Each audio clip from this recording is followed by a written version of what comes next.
अवाम के इस मुजरिम को IMF के कटहरे में भी खड़े करे और अवाम के कटहरे में भी खड़ा करो, इसे पूछे कि क्यों IMF के हाथ ये मुल्क की गिरवी रख के चला गया ये मुल्क।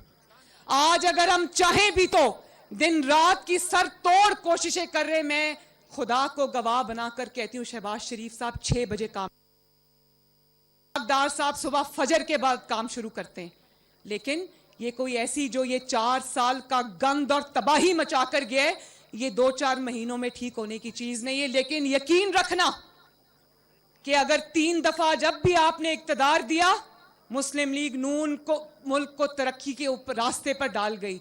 यकीन रखना कि इंशाअल्लाह ताला वो वक्त भी आएगा। मैं ये भी बता दूं, ये अगले 5 साल के ऊपर नजर रख के बैठा है, जिसने 4 साल में मुल्क का बेड़ा गर्क कर दिया, एक कोने से दूसरे कोने तक तबाही मचा दी। 4 साल में अगर अगले 5 साल भी इसको मिल जाते तो सोचो आप सबका क्या हाल होता। और आज मान गया है, कहता है कि ऐवान सदर में मैंने मुलाकात की थी, तो अगर मुलाकात की थी तो आज याद आया मुलाकात की थी। वो चुप करके छुप छुप के रात के अंधेरे में मुलाकात क्यों की थी?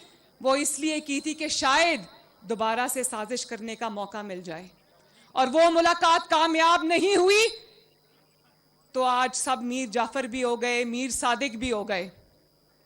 बात है, और कल परसों सुन रही थी, कह रहा था ताली एक हाथ से नहीं बजती। एस्टैब्लिशमेंट को कह रहा था कि मैंने तो ताली के लिए हाथ आगे किया हुआ है, दूसरा हाथ नहीं मिल रहा। इसका रोना धोना और फरियादें हैं ही इसीलिए क्योंकि इसको ताली बजाने के लिए दूसरा हाथ नहीं मिल रहा। और क्या कहते हो, मुस्लिम लीग नून इलेक्शन से डरती है? इलेक्शन से वो डरता है जो सिलेक्ट होकर आया है। इलेक्शन, अब ये ताली नहीं बजेगी।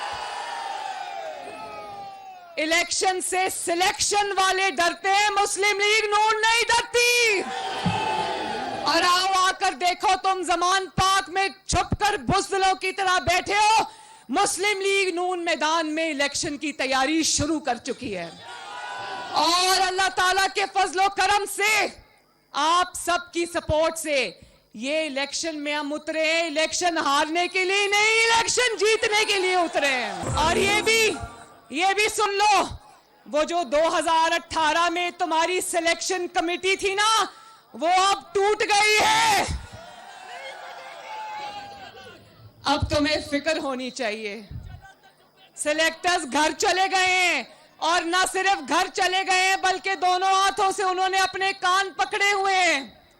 कल परसों में सुन रही थी कि कह रहे थे कि इमरान का घर जाना जरूरी था क्योंकि वो मुल्क के लिए खतरा था।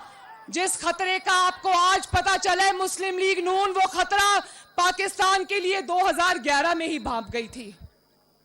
तो अब आपकी कहानी खत्म, साजिशों का दौर खत्म, सिलेक्शन कमेटी खत्म। वो जो बाबा रहमत था ना, बाबा रहमत जो अपने आप को कहता था, वो बाबा रहमत इस कौम के लिए सबसे बड़ा बाबा ज़हमत बन गया। और जो उसने अमानत और सदाकत के सर्टिफिकेट दिए ना इसको, आज गली गली मोहल्ले मोहल्ले सदाकत और अमानत के पोल खुल रहे हैं।